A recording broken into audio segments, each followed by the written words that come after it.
ಇಲ್ಲಿ vegetable biryani ready ಆಗ್ತಾ ಇದೆ. ಮಕ್ಕಳು ತಿನ್ನೋದ್ರಿಂದ ಖಾರ ಸಿಕ್ಕಾಪಟ್ಟೆ ಕಡಿಮೆ, ಕಲರ್ ಮಾತ್ರ ಸ್ಟ್ರಾಂಗ್ ಇದೆ. ಯಾಕಂದ್ರೆ ಕಾಶ್ಮೀರಿ ಚಿಲ್ಲಿ ಪೌಡರ್ ಹಾಕಿದ್ದೀನಿ. ನಾನು ಕೇಟರಿಂಗ್ ಸ್ಟಾರ್ಟ್ ಮಾಡಿದಾಗಿಂದ ಈ ಬಿರಿಯಾನಿ ತುಂಬಾ ಮಾಡಿದ್ದೀನಿ. ಎಲ್ಲಾ ತರ ವೆಜಿಟೇಬಲ್ಸ್ ಜೊತೆಗೆ ಜೀರಾ ರೈಸ್ ಬಳಸ್ಕೊಂಡು ರೆಡಿ ಮಾಡಿದ್ದು. ಡಿಸರ್ಟ್ಗೆ ನೈಲಾನ್ ಸಬ್ಬಕ್ಕಿನ ಬಳಸ್ಕೊಂಡು ಕ್ರೀಮಿ ಟೆಕ್ಸ್ಚರ್ ಅಲ್ಲಿ ಪಾಯಸ ರೆಡಿ ಆಗಿದೆ. ಬಾರ್ಬಿಕ್ಯೂ ಪಾರ್ಟಿ ಇರೋದ್ರಿಂದ ಸೈಡ್ಸ್ಗೆ ಸಲಾಡ್ ರೆಡಿ ಮಾಡ್ತಾ ಇದ್ದೀನಿ. ಚೆರಿ ಟೊಮ್ಯಾಟೋನ ಅರ್ಧ ಕಟ್ ಮಾಡಿ ಸ್ವಲ್ಪ ಸಣ್ಣದಾಗಿ ಕಟ್ ಮಾಡಿರೋಂಥ ಕ್ಯಾರೆಟ್ ಕೂಡ ಮಿಕ್ಸಿಂಗ್ ಬೌಲ್ಗೆ ಹಾಕೊಂತಾ ಇದ್ದೀನಿ. ಇದ್ರ ಜೊತೆಲಿ ಲೆಟಸ್ ಕೂಡ ಸಣ್ಣದಾಗಿ ಕಟ್ ಮಾಡಿ ಹಾಕಿದ್ದೀನಿ. ಬೀಟ್ರೂಟ್ ಎಲೆ, ಬಟಾಣಿ ಕಾಳೆಲೆ ಮತ್ತೆ ಪಾಲಕ್ ಸೊಪ್ಪು ಎಲ್ಲ ಎಳೆ ಸೊಪ್ಪನ್ನ ಕಟ್ ಮಾಡಿ ಇದನ್ನು ಕೂಡ ಹಾಕೊಂಡಿದ್ದೀನಿ. ಚೆನ್ನಾಗಿ ಹಣ್ಣಾಗಿರೋಂಥ ಅವಾಕ್ಯಾಡೋ ಕೂಡ ಸಣ್ಣದಾಗಿ ಕಟ್ ಮಾಡಿ ಹಾಕೊಂಡಿದ್ದೀನಿ. ಜೊತೆಗೆ ಸ್ವಲ್ಪ ಸಬ್ಬಸ್ಗೆ ಸೊಪ್ಪು. ಸಬ್ಬಸ್ಗೆ ಸೊಪ್ಪಿಂದ ಒಳ್ಳೆ ಫ್ಲೇವರ್ ಸಿಗತ್ತೆ ಸಲಾಡ್ ತಿನ್ಬೇಕಾದ್ರೆ.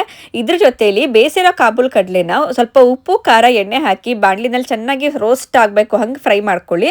ಇದಕ್ಕೆ ಸಲಾಡ್ ಸಾಸ್ ಹಾಕಿದ್ದೀನಿ. ಇದು ಇನ್ ಕೇಸ್ ಸಿಕ್ಕಿಲ್ಲ ಅಂತಂದ್ರೆ ಬೆಳ್ಳುಳ್ಳಿ, ಹಸಿಮೆಣಸಿನಕಾಯಿ ಮತ್ತೆ ಬಿಳಿ ಎಳ್ಳನ್ನ ಎಣ್ಣೆನಲ್ಲಿ ಫ್ರೈ ಮಾಡಿ ಅದಕ್ಕೆ ಸ್ವಲ್ಪ ಗೋಡಂಬಿ, ಉಪ್ಪು, ಕೊತ್ತಂಬರಿ ಸೊಪ್ಪು ಹಾಕಿ ರುಬ್ಬಿದ್ರೆ ಸಲಾಡ್ ಸಾಸ್ ರೆಡಿ ಆಗುತ್ತೆ ಮನೆಯಲ್ಲಿ.